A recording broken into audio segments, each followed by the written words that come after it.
Welcome everyone to Walking After Whiskey with Trevor and Travis. I'm Travis. And I'm Nina. We're going to break down your latest episode of The Walking Dead tonight. And we're also going to break down a top shelf, a medium, or a well whiskey. Tonight's whiskey? Second Chance Wheat Whiskey. And the episode we're breaking down for you tonight is Season 8, Episode 11, entitled Dead or Alive or... Let's get to the review.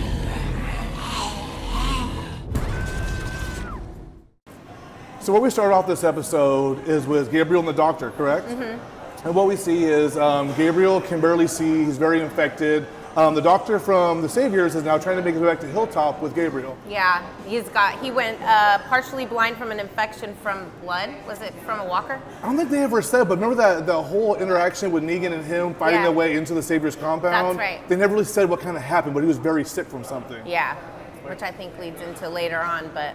Yeah, this whole time, this is basically Gabriel, again, teaching people that God is here to save us and God has a way. Yeah, he's using his faith in God to guide him through everything that him and the doctor are going through right now. Yeah, he lost his faith a couple times in this whole series, but we see him being reaffirmed over and over again. He heard the ringing of a bell and went to this house, which he rummaged through. Yeah, but what did he think it was? He heard a ringing of a bell. He heard a bell. Well, he thought it was a bell. Yeah, exactly. He thought it was a bell, but it was chains. Yeah, exactly. Yeah. So we got in this house, they start searching around, and what they find, they start finding medications, and they find things to actually save Gabriel. Yeah. And here's the doctor going, this guy saved your life. And he goes, it wasn't a man, it was... Yeah, his high power, God. No, he was, they found the guy who was previously in there, who had killed himself with all the pills on the floor. Looked like he put a bag over his head even. Yeah, and even before they were leaving, before the show was over, Gabriel even let himself close his eyes and let God guide his gun and shoot a walker that was gonna kill the doctor once he got caught in the bear trap. Yeah, that was nuts. And they found keys in a piggy bank. In a piggy bank, because he was fumbling around. Right. Keys and a map. Yes, to get out of there. Yeah. They get in the Jeep to take off out of there, and all of a sudden the Saviors are like, they pop up. Get the fuck out of the truck, we got you. Yeah. And so they put him in the back of the seat, and Gabriel is like, don't worry, it's all part of God's way. And then the doctor sees the gun in the guy's holster, and then he goes to grab it and gets shot by the Saviors. Yeah, and he gets killed. Loses faith again. It'll probably be a downhill spiral after that, but... Yeah, Gabriel was crying. Like his faith is being tested over and over constantly. Again. So let's talk about the interaction between Negan and Eugene back at the compound. Oh yeah. Well, I think Eugene's really spooked before even Negan. No, you got to. What's his name? We were just talking about him. The Gabriel. Gabriel. Yeah. So. He's super spooked about the whole situation of, the doctor and Gabriel getting away before he even gets there. But he still holds his composure, and I think he was trying to give them reassurance that he's there for Negan. But I think his alcoholism's really fueling everything at this point. Yeah, Eugene is definitely playing checkers in a game of chess. And Negan basically tells him, he's like, we're about to find him. And when we find him, we're going to find out exactly what happens, no matter how I have to get that information out of him. Yeah, he gets spooked. Eugene's like chewing the bottom of his teeth and just like, he knows what's going on. But what also makes a lot of sense is in this episode, Negan goes, you're going to command your own outpost. You're going to make bullets for me because we're about to go rain hellfire on the hilltop. Yeah. And so that's very in line. Now that Carlos died, in line with the comic books. Yep. It should be. So then... he realizes he's not going to have time to make enough bullets. Yeah. I think that's later on, though. Enough time. Yeah. So let's go back to, we see, which Anita's on the fence about Tara. So Tara, Dwight, Rosita, and Daryl are leading all of Alexandria back to the hilltop. Talk about the whole swampish episode and Tara almost killing Dwight with a zombie. I mean, well, well, it's funny because they had the saviors above the bridge. Yes. And it was a kind of a scene looking for Gabriel and the doctor, and they did a very smooth transition into the scene with Dwight. Yes. And so I like the way they transitioned that one. They're getting creative with the way they're intertwining the stories together. The chapters last week and now the very nice panning, you're right. Right.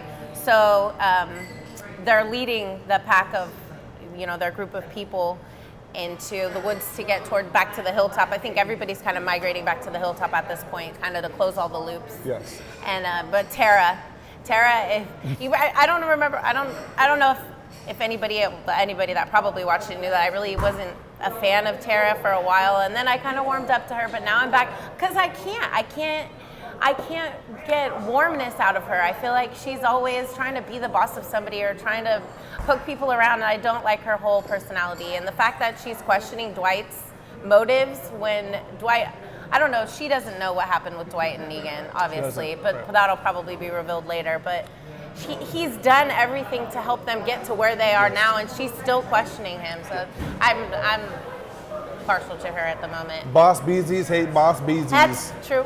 So Tara took Dwight out basically to help her kill a zombie, having all full forefront in her head that she was going to try and kill Dwight. Yeah. So he goes very far away from the group and says, run. Yeah. And they take off running, and they see a whole pack of saviors out there looking for Tara. Yeah. Well, looking for the group in the swamp. Before they can go into the swamp, she kicks Dwight out to them. Yeah. In which Dwight is deathly afraid of them because they have, let's say about a good 10, 50 people know about trying to be in a turncoat. So Tara's sitting here with a gun in the bushes. Yeah, listening to the conversation between Dwight and the saviors, and Dwight actually leads them away from the people that are going to the hilltop. So it proved her wrong, and I kind of chuckled to myself a little bit. Another boss, Beezy Rosita, was watching the whole thing happen, and she was like, "I saw what you did. I watched the whole thing that you did." And so, how she pushed the walker remember when they walked by with the baby? Yeah, and then she's like, he got it. She already tried to kill him once. Yeah, she knew what was going on. And so she reaffirmed his allegiance to Tara, what he was trying to do. Yeah. Even though Tara's not trying to hear it because he killed her wife trying to kill Daryl, but still she now is a little bit more accepting of who he is. Remember, Dwight's got his face melted, he lost his wife, and Negan put in his face. Dwight doesn't got no kind of love for Negan. No. But him being back with Negan's group more aligns with comic books because Dwight does things in the comic books where he's with Negan's gang. Yeah. And so then at the very final scene, we see Negan rubbing his bat on some zombies on the wall, saying, "If you get bit by a zombie, you become part of their club." What did you think about that whole scene? What he was saying? I think that he was trying to make the sense of turning the people turning their back on him. You know what I mean? Like, you become part of them. Well, what I read into I figured you were going to think something deep and meaningful. I was waiting to hear it. So what I'm thinking is that Negan rubbed his bat on the mouth of the zombie, saying that we're now going to use some kind of crazy warfare. Eugene had just said we're going to catapult arms. Idea. We're going to catapult arms and heads and get in their minds. Yeah. And Negan had a plan. He's like, I just had a flower spring from shit. What he's going to do, which he does in comic books, is lace his weapons with zombie mouth and zombie blood. Yeah. That way, when they kill people and their bullets will be laced with zombie blood too, they're going to try and infect people with their weapons. Yeah, because Lucille has the barbed wire, so he thinks that if he soaks it in the blood and the guts and you get pierced with it, or rocks, throwing rocks at him. Well, that's because Eugene can't make enough bullets too. They have to think of some type of alter plan. Can Eugene make them, or is he not? Is he saying he can't make them? I think he can make them, but he's saying that he's not going to. And at the very end, they show Gabriel sorting out bullets, and he goes, "The God hasn't given me my job yet." Yeah, he brought him back. Well, that's because Gabriel didn't sell Eugene out. Yes. You know what I mean? Yes, he did. He didn't sell him out when he came back, and so they're both I think they'll co-conspire. Yeah, I think you're absolutely right, Again. but we'll have to watch to find out in episode. But what about the doctor? Have you noticed the whole pattern with having a doctor The doctors die. And then one comes up. You know, what's his name? The new guy that Carl saved. Yeah, that Carl saved. We'll say He's Honor. the doctor. We'll call him Honor. You're right. And they have to get him back to the hilltop to help Maggie, which still isn't showing. He's there at all. Yeah, at this point, I think that the whole baby thing, I think it might be in her head at this point. Really? Because there's no pooch. It's been over a year. She's rubbing her belly though. You can see her rub her belly. Yeah, she's not showing at all. It's in her head. She's in her head. Well, good review. Yeah, good review. You drink all your shit. I do. That's how I roll. Thank you. Yeah, the Junction Brewery and Grill in American Canyon. Let's give a shout out to Junction Brewery and Grill in American Canyon. And they have great food. You know how I am about my food. It's Nina's first time here. Yeah. She can't stop eating or drinking. Perfect. Yeah, I cleared all these. Thank you, by the way. I swear, like 2 of these were supposed to be mine. Now they're gone. I even ate off of this one. Whiskey and wings go so perfectly pairing. Women, whiskey, and wings, right? Aww. And weirdos. We're all good here. It's a good time here. They have great beers on tap. Their own beers they brew here are always fantastic. And look at the selection of the whiskeys that we keep drinking here tonight. So please come out to Junction Brewery in American Canyon. We love you. Thanks for hospitality. Or come join us next time we film here. Tell her. Tell them. I'm just saying. She's just saying. Thank you guys. Good review. Good afternoon, ladies and gentlemen. What you got here for the whiskey review is the Sonoma Second Chance Wheat Whiskey. It is distilled from a mash and unmalted wheat and malted rye. Unusual, you say? Quite. But why is it called Second Chance, you may ask? Well, that's because they're aging it in the same small barrels previously used to age their bourbon in. Now this is the second chance. Enjoy, you heartbreakers.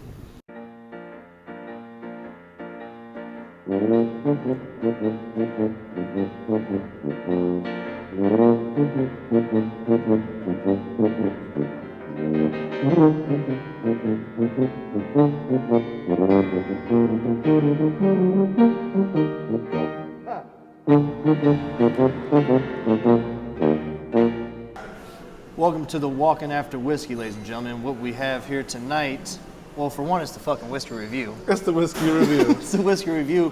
What we got here is the Second Chance Wheat Whiskey from Sonoma. Now, I like the name of it, Second Chance. How about you? I didn't want to give it a first chance. This whiskey looks hot, smells hot, doesn't look like it's been distilled longer than 2 days. But give it a couple times in a charred barrel, it might actually taste a little better, but it just feels too young to me. It feels a little too early. It smells like my grandmother's stuffed teddy bear closet. Just shame. So one thing that they say is tasting notes, obviously all wheats, they have a little bit of vanilla in them. They're usually never sweet wheat whiskeys. I think they said tasting notes of golden raisins. Obviously we're California, we like the California raisins, so it's already shitty in my books. But what do you think? Good. What do you think? Good. To me, from just a little sample sip I took of it, tastes like a fucking belt. Like my grandpa's belt smacked across the lips. Yeah, he was saying that it tastes like leather. Like basically, like you ever been whipped by your mom? That first hit the ass. It's so hot you're running away. Makes your mouth feel like you got a belt in your mouth. Reminds me of a stench of Daryl's left boot. Yeah, it's definitely a lot of shame and just unfruition potential in this whiskey. Thank you. So tell me, Victor, in this whiskey, we're in The Walking Dead. Who would drink this whiskey? None of those motherfuckers would drink this whiskey. For one, it's wheat, and I think they all need to gain weight for the lack of eating. They do. I think they would keep the whiskey around to pour on wounds. It's obviously been distilled for 3 days, and mostly dog shit. Into cat shit. Probably use it as a shoe shiner. Yeah, if anything, I would think that this would be a Daryl whiskey, but it would be Daryl's boots whiskey. Exactly. He would shine his boots with this. Jesus Christ. Well, here's to the review. Just second chances. So all you sandbagging pieces of shit out there, you all deserve a second chance. That were distilled no matter what you've done. That were distilled in dog shit. There's still hope for you. Put you in a barrel. But wait, we got Coke backs. Oh, that's what I'm talking about. Fuck me. So, cheers.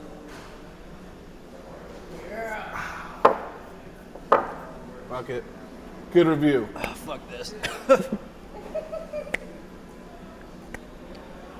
Yeah, good review. Attaboy. I fucking drilled. That's the face. That's the face of a good shot. You fucking filled mine's up. Yeah, I can tell. To the tippy tip. I don't even want a second chance no more. You didn't do shit, dude. I'm done after one.